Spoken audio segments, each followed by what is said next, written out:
Hey YouTube, it's your beekeeper here. It's Saturday evening. It's like 6:45, June 17th, 2017. June 17th, 2017. It's been a long day.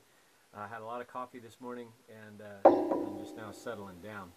I wanted to do an update video, and quite honestly, this is my fourth attempt at this video. I tried 3 times earlier, and I think the caffeine had really got me going because they were 30-minute videos. And quite honestly, who wants to sit here and listen to me rambling on for 30 minutes? So I figure I wait till the end of the day, till I was a little more settled. I have a list. I have bullet points that we're going to discuss today. But I'm going to try to keep it around 10 minutes. Maybe 12. Just because you guys don't want to hear me rambling for much longer than that. Where are we here? We're halfway through June, halfway through this year, and it has been an absolute whirlwind of craziness. And some stuff I brought upon myself, some stuff it's just life happening, you know. But first of all, you know, not that I don't have already enough going on in June, I decided 10 days ago I decided to paint my house. It's needed it. It's needed it for a couple years now. I've wanted to do, well, needed it. I wanted to do it for the last couple of years. And then it just kept getting pushed back on the priority list. Well, this year it's finally time to do it. And I've got it all power washed. I have all the wood trim sanded. I've got everything caulked in. What do I need to do? Oh, there's a little bit of trim I need to replace. Now I should be able to lay out some color next week.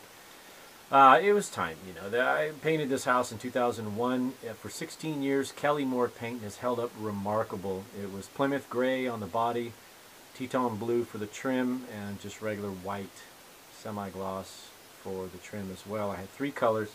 I'm going to go again with 3 colors. I'm going to steer away from the grays and blues. I think I'm going to go more towards the muted greens, cream, and like a burgundy, a brownish burgundy. We'll see. I have a couple things looming in my head on how that wants to work. But you may be asking yourself, Self, you got, oh, I ask myself all the time, Self, you got a crazy ass schedule. Why in this green earth would you paint your own house when you work with painters all the time and you've got painters that you like and trust? I've got 2 painters right now that I do constant, regular work with who I should have had do the work, maybe. I don't know. I'm kind of type A. I'm kind of goofy about how I like my stuff done. I worked as a professional painter for a painting company for about 7 years. We did high-end stuff. So, you know, working with a palm sander and power washer and priming everything and using quality materials is not foreign to me. And it's just easier, I think, control-wise. I think it's just easier for me to prep the house out. And then rolling this thing is easy. Single story, 3 colors, single story, stucco. It's 90%, 85%, probably 85% stucco house. It's gravy, so whatever. Whatever, so house paint. Second, Suburban. I have a lot of people asking me about the Suburban. I haven't pulled the axle yet as of today, and I'm not 100% sure why. I'm kind of sure why, but I'm not sure why. I was really close to just hammering out the Sawmill, which I'll get to later in the video. And if I tear the Suburban down where it sits, I won't be able to get the Sawmill out of the backyard. And I'm not sure what the lead time is on the rear end shop. They're still in line to do it. We're going to do bearings, seals. We're going to replace that one-legger open differential with a heavy-duty limited slip, posi-track, whatever you want to call it, limited slip differential, new ring and pinion gear. We're going to stay with the stock 3.42 342 gears, so they'll match the front. I'm staying with the old 6-lug 10-bolt rear axle. It served me well. It's got 238,000 miles on it before I decided to crap the bed, so I'm not even tripping. It's got to go back the way it is. I don't have the time, want, or desire to seek out a 12-bolt front and rear, to seek out new rims, to get new tires. It's good. So that's kind of where I am. I'm not sure, and I'll talk about another project which may get put in front of the Sawmill, at least for now. But the Sawmill's going to get done, and we'll get to that in just a minute. So the Suburban is where it is. I've been working on a vent fan. There's a solar panel. It's a 75-watt Siemens. solar panel I got for free off of Craigslist, and it had been damaged. It was from a arrow trailer, a directional, you know, the arrows that say this way, from a private construction company, and they had either run it into an overhang or some piece of equipment clipped the corner and it shattered the tempered glass. So they replaced the solar panel and they gave that one away on Craigslist for free. And it still puts out really good power. So I've had it on top of this shed. This shed's 16 by 16.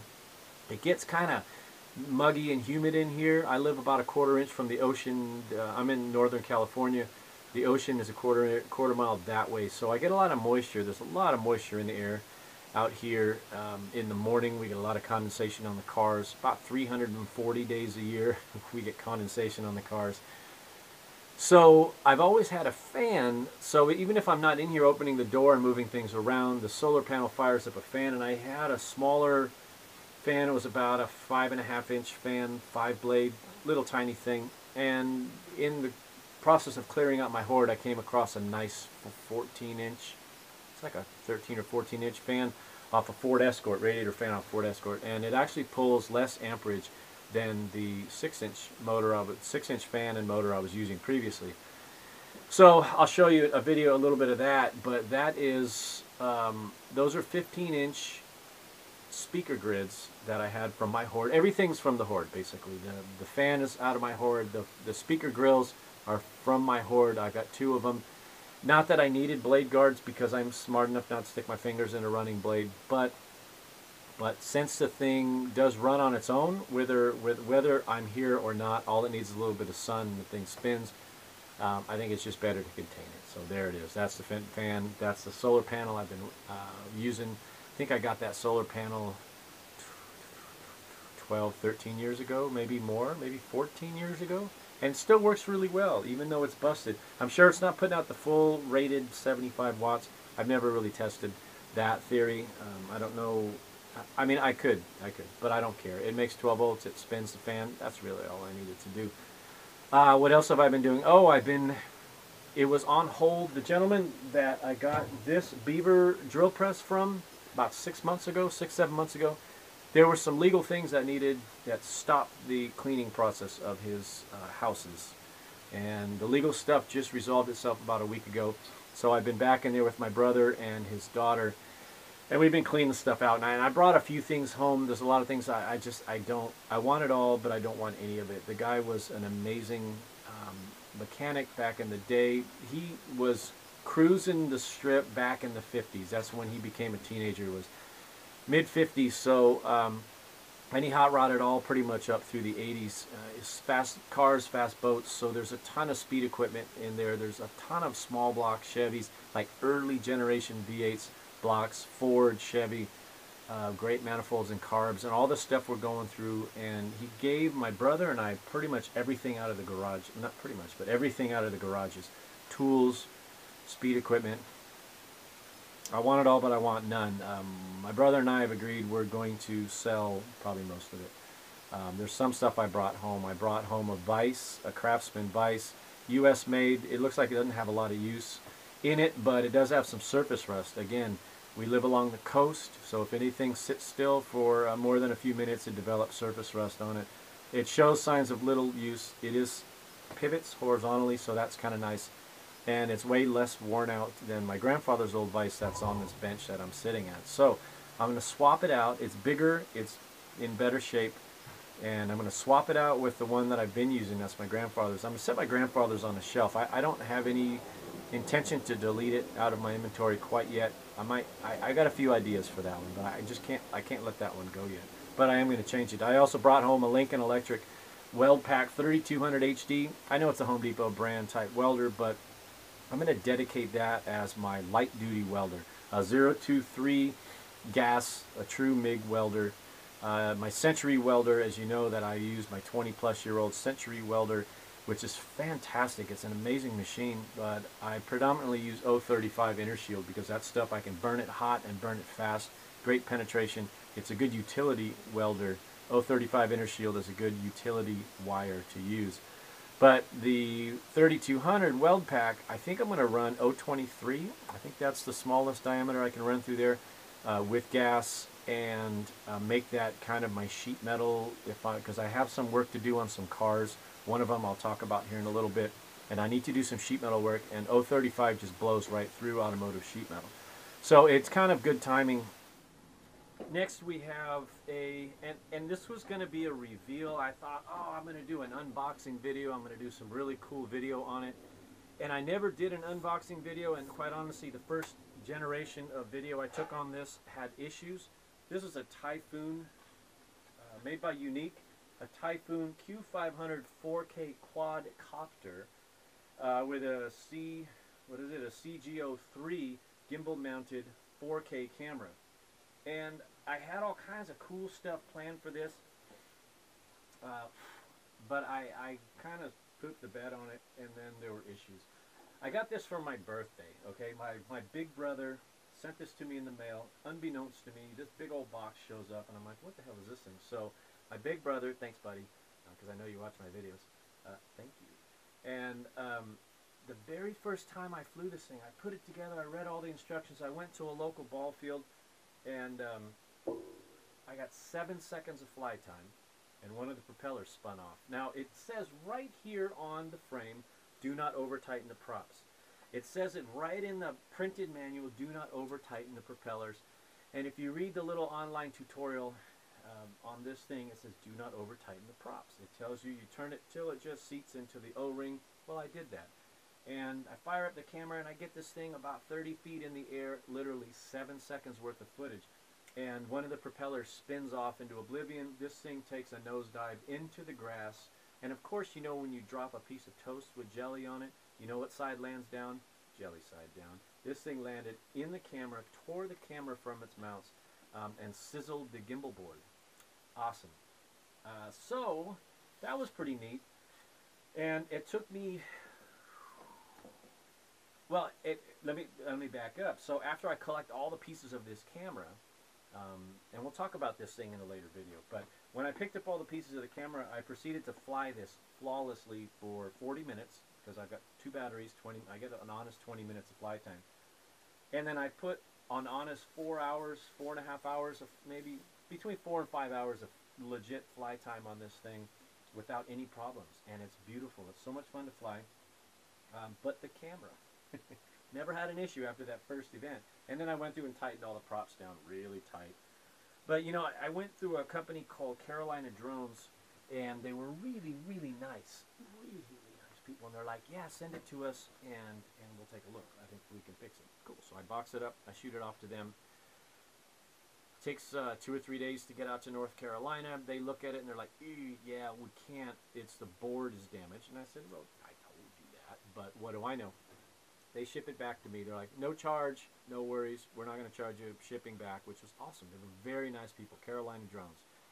And I will use them for other stuff if it needs be. They said, oh, you got to go through Unique. I said, okay, fine. So another 3 days go by. I get the thing back, 3 or 4 days. I get it back. I call Unique, and I couldn't get through on their phone, so I sent them an email. It took them 5 days to get back to me. They said, here's an RMA, send it out. Send it back to us, we can fix it. So I get it to them, and then they advise me afterwards that, oh yeah, we use a third-party repair facility to replace gimbal boards, whatever. So they had to ship it somewhere else. Somewhere else sat on it for 3 weeks before they shipped it back to me. So I got it, I literally got this back. It took more than 90 days from crash to reassembly, and the reassembly was 2 days before we went to rescue the Suburban.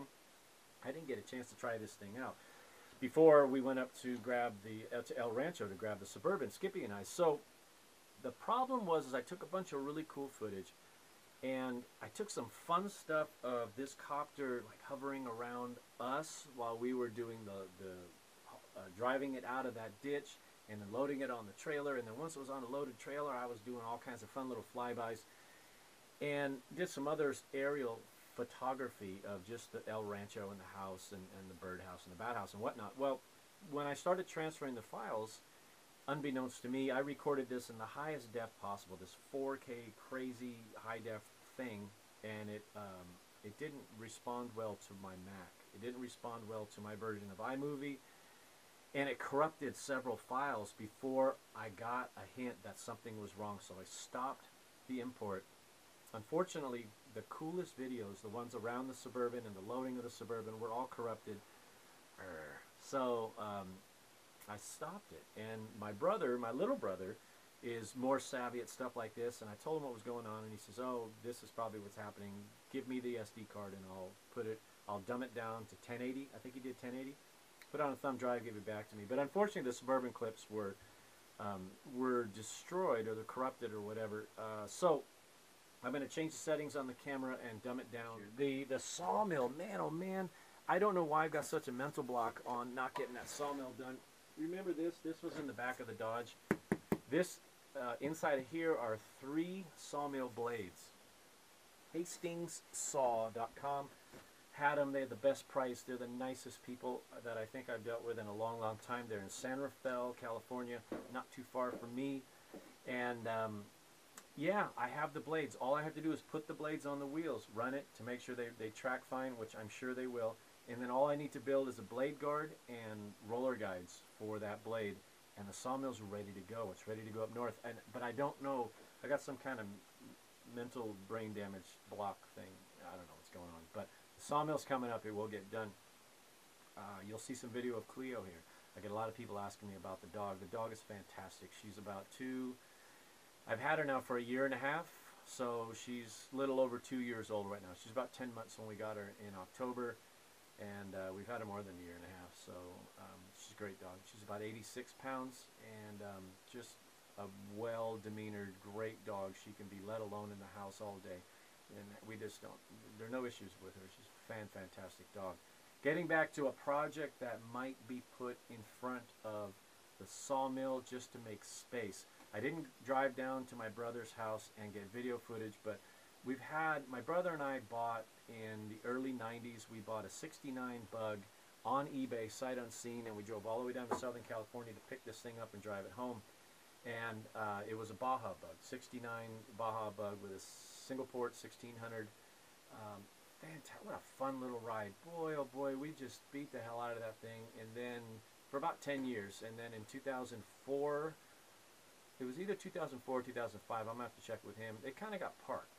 You know, I had 2 kids, he's got 2 kids, we got busy, and the thing just never got used. So it's been sitting on the side of his house there since about 04, 2005, somewhere around there, and it's time to do something with it. He's getting his driveway redone, and he's getting the landscaping done on the side of his house, so that's got to come here sooner than later. So I think I'm going to bring that here. I did go over there the other day and spin the crank, so the engine's not stuck, but I haven't looked at it in 12, 13 years. So unfortunately it's been sitting outside, and it's got some rusting issues. Here on the Great Pacific Northwest, our vehicles rust from the top down. Everything rusts from the top down. We've just got that sea air that makes things that sit for more than 15 minutes flash rust. You guys in the Rust Belt that salt your roads, you rust from the bottom up. So I got to bring that thing home. I'll do a series of videos on that, the Baja, and then I'm going to tow it up to the ranch, and that's going to be a ranch beater. That's going to be a ranch rig just to run around the trails and have fun with. It's about time. I've been meaning to do that now for a while, but now it's do or die time because he needs to get his yard work done. Flex Seal. If there's a product you guys are looking for to waterproof, rubberize, whatever, Flex Seal is badass. Let me tell you, I was introduced to it in January of this year in the middle of these crazy rainstorms. I had a masonry wall leaking with an old cemented in casement window that I couldn't change, I couldn't get around, and it was raining. So I tried a gallon of Flex Seal, and it worked amazing. It worked, it stuck so well to the masonry wall. I was like, man, this stuff's pretty good. So I had about half a gallon or so left, excuse me, from January. And in the process of power washing my house, I blew a few holes in my gutters. Now my gutters were replaced when the roof was replaced in 2001 when I did the remodel and addition on the house. And we've got pine needles, pine trees, and eucalyptus trees. And even though I had grids on there on top of the gutters, gutter guards, the organic material still filtered through. I would take a leaf blower and I'd blow the gutters out twice a year, every year, twice a year. But apparently it wasn't enough. The north side of the house that doesn't get direct sunlight, there was a lot of surface rust on the inside, and there were a few holes that developed in the gutter as a result of me blasting it with the power washer. But what I did was I ran some blue tape on the outside to back it, and then I painted the inside of all the gutters all the way around the house. Now, I had enough just to get the bottom strip of the gutter done, and I did a test pull, and I couldn't pull it up. I came in with a wire brush, and I scrubbed it really good, the inside of all the gutters. I took the old gutter guards off, and I blew everything out with a leaf blower to get all the organics out, and then I painted it. And then I tried pulling it up with a pair of pliers after about 3 or 4 days, and I could not. It was stuck so well to that metal. So I'm hoping. What I did was $84.99, excuse me, at Lowe's. I can get a gallon, and I bought another gallon. The first one was already expensed off to the job that I did, so that didn't cost me anything in theory. But I bought a whole nother gallon for $84.99 from Lowe's, and I did the gutters, a second coat on the bottom and then all the way up on the inside of the gutters. So I coated the gutters all the way around. So for, about 90 bucks total with sales tax, I hope to get another 20 years. That's a 40-year roof that I have on there, and I'm 17 years into it. The roof lays really flat, so I'm hoping to get another 20 years out of that roof. And now I'm hoping to get another 20 years out of those gutters. I got a bid for $3,400 to replace those gutters. Ninja, please. And I'm not a gutter guy, so I don't really feel like doing the gutters. So I'm hoping for my $90 investment, I can squeak another 20 years out of the gutter. Last but not least, the bees. I'm not getting back into bees this year. It's going to be a winter. This is supposed to be a fun hobby. I don't do it to earn a living. I do it for fun. So I don't want to rush myself to get stands and boxes and frames all put together to get a new colony, trying to establish one in July. It's just not worth it. I've got way too many other things going on, and it's just not a priority. So in the wintertime, I'm collecting materials now. In the wintertime, I'm going to build the boxes. I like to dovetail the boxes and do all kinds of way overbuild these things. But I'm going to build stuff over the winter, and then next spring, 2018. So I got a lot of other stuff I want to get done, and the bees are not, they're not going to be a burden for them. So that's it. Listen, I told you I'd try to keep this quick. That's it. This will get loaded up Saturday night. You'll probably see it by Sunday. You guys have a great weekend. Really take some time to just lay in the grass. Take some time to watch the leaves blow in the wind. I can't stress that enough. Mental health is key. I got a friend of mine going through some stuff right now, and didn't take care of himself. Doesn't take care of himself. So take some time to lay on your back, play with your dog, watch the leaves blow in the wind, and I'll see you guys later. Gotta go. Gotta run.